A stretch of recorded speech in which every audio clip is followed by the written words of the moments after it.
Bonjour, je vais vous expliquer sur cette vidéo l'ABC de la curothérapie, l'ABC de la perception énergétique, qui sert à tout le monde et que tout le monde devrait connaître.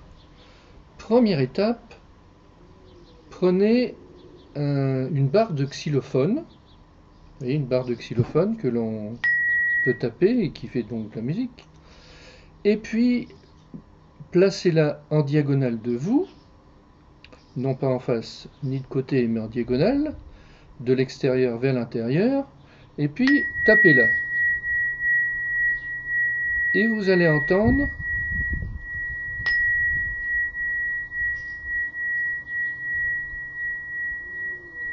qu'il y a un son qui s'amplifie lorsqu'il traverse votre biochamp, c'est-à-dire vos corps énergétiques qui sont tout autour de vous et qui existent.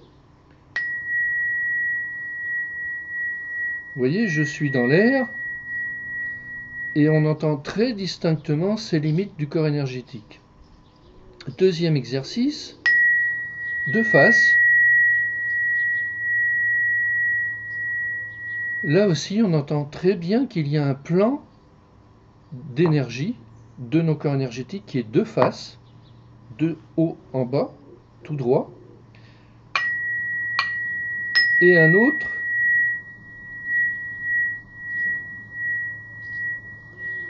que l'on appelle le plan horizontal qui est au milieu et qui doit être au nombril si on est correctement ancré. Donc nous avons bien un corps énergétique, même des corps énergétiques puisque nous les entendons, avec un plan de face vertical et un plan horizontal qui correspond au milieu du corps. Nous les percevons de manière avec un son, de manière physique, donc nous devons les percevoir aussi. C'est le deuxième exercice avec nos mains, et vous allez voir que les mains s'arrêtent. Si vous le faites avec le cœur et non pas avec le mental, les mains s'arrêtent aux limites de vos corps, c'est-à-dire sur les côtés, les cercles qu'il y a, en face en mettant une main en haut, une main en bas, et de bas en haut pour le plan horizontal. Donc nous avons bien des corps énergétiques, une structure énergétique qui est perceptible avec un instrument et avec nos mains. Second exercice, eh bien, on peut prendre une bouteille d'eau par exemple et s'apercevoir qu'elle aussi a dégage une énergie, il y a une limite d'énergie. Nos mains s'arrêtent aussi comme ils s'arrêtent ici. Si l'on prend une plante et tout être vivant, donc là je prends une plante, c'est plus facile qu'un arbre, et bien vous allez voir que là aussi vos mains s'arrêtent autour, et donc la plante aussi a un corps énergétique, enfin c'est-à-dire une énergie qui est autour d'elle et que l'on perçoit aussi facilement que l'on perçoit nos propres corps. C'est le premier exercice qu'il faut s'entraîner pour évidemment percevoir facilement et nos corps, et notre plan de face, et notre plan horizontal qui doit correspondre au niveau du nombril si on est correctement ancré. Exercice suivant, on s'aperçoit que nos corps énergétiques réagissent. C'est-à-dire, si je mets ma main sur une paroi du corps énergétique et que je teste de l'eau, eh bien, par exemple, là, je vois que mon corps énergétique augmente légèrement. Ce qui veut dire que cette eau va, si je la bois, va me donner un peu d'énergie. Si je teste un fruit, eh bien, je regarde la réaction. Là, l'énergie est supérieure, puisque mon biochamp augmente quand je teste le fruit. Donc, si je mange cet aliment, eh bien, il va m'être bénéfique. Mais il y a des aliments, lorsqu'on les teste, où notre biochamp diminue.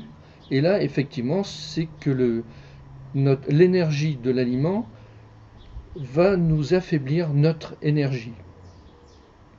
Donc on peut tester l'énergie d'une eau si elle est positive, si elle est bonne, l'énergie d'un aliment s'il aussi est bon, mais on s'aperçoit aussi que l'on peut tester certains aliments qui vont nous décaler le biochamp de face.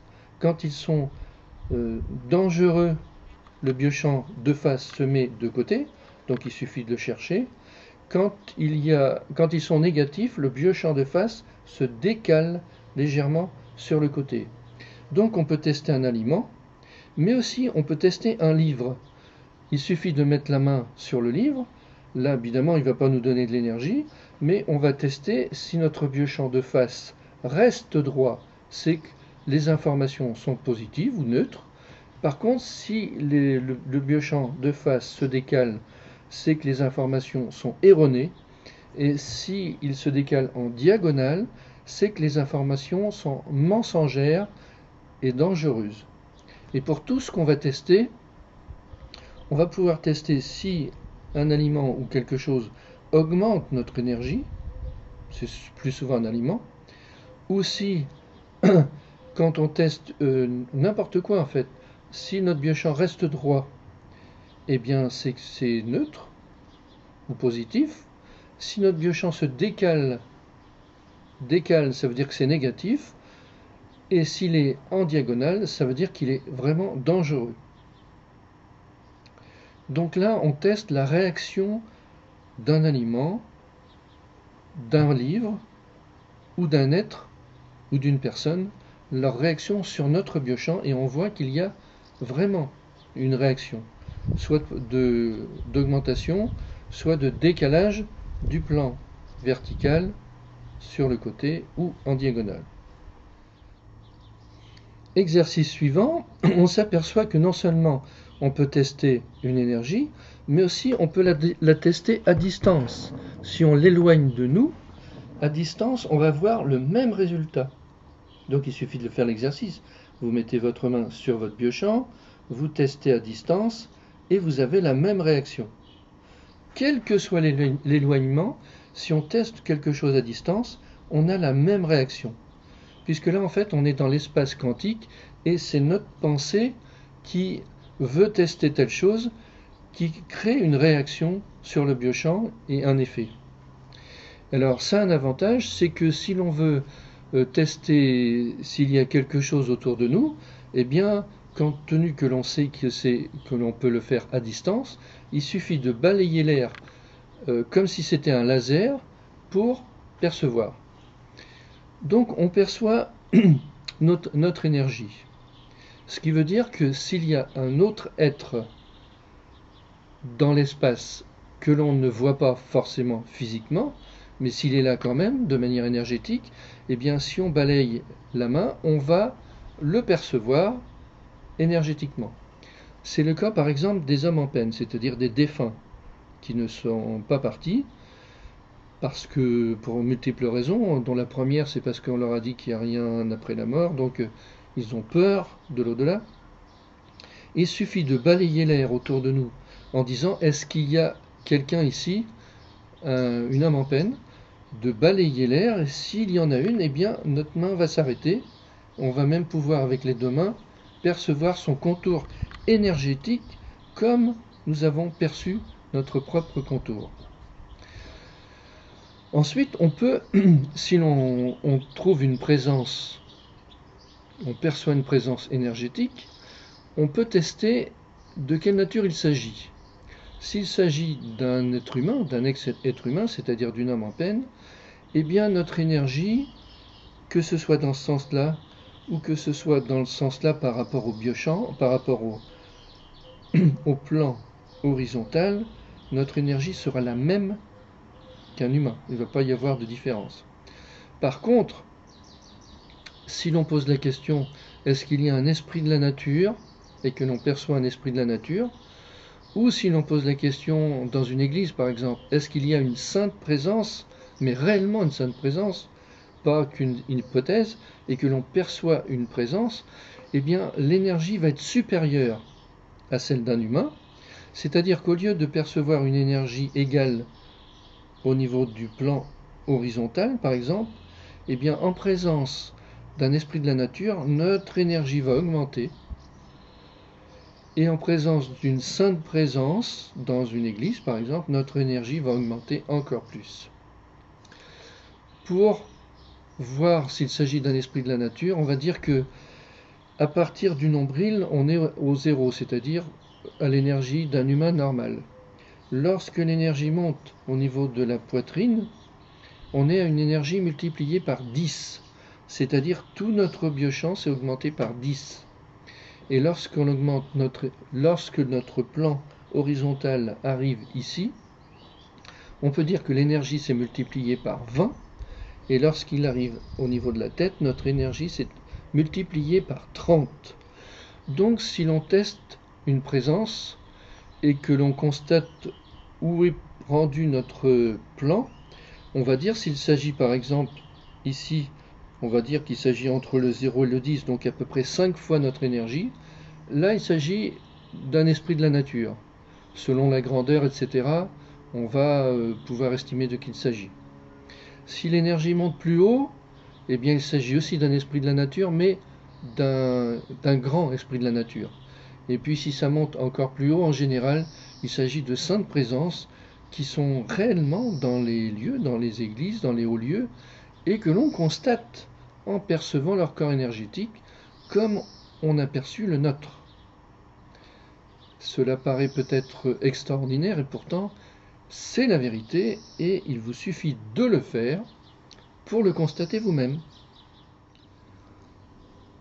À partir du moment où l'on perçoit une présence énergétique, comme on a perçu notre propre énergie, eh bien on va percevoir aussi si l'énergie se déplace.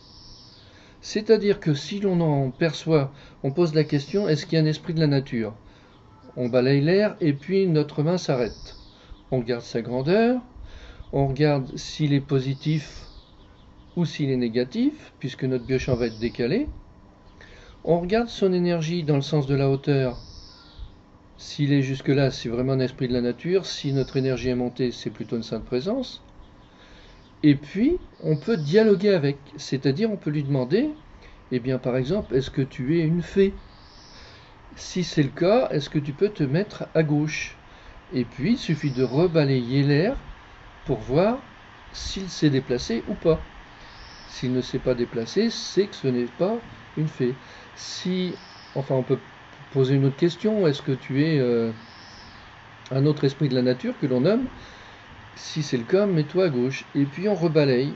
Et puis si la présence est rendue à gauche, eh bien c'est bien que notre réponse est positive. On peut donc dialoguer avec des âmes en peine, si on perçoit une âme en peine, en lui posant la question, oui ou non, et en percevant son déplacement. On peut dialoguer avec des esprits de la nature, par oui ou par non, et on peut dialoguer avec des saintes présences, aussi par oui ou par non, sans avoir de don particulier.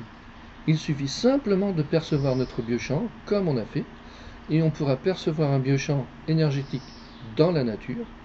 On pourra l'estimer s'il est normal ou s'il est négatif, estimer selon son énergie de qui il s'agit, et dialoguer avec.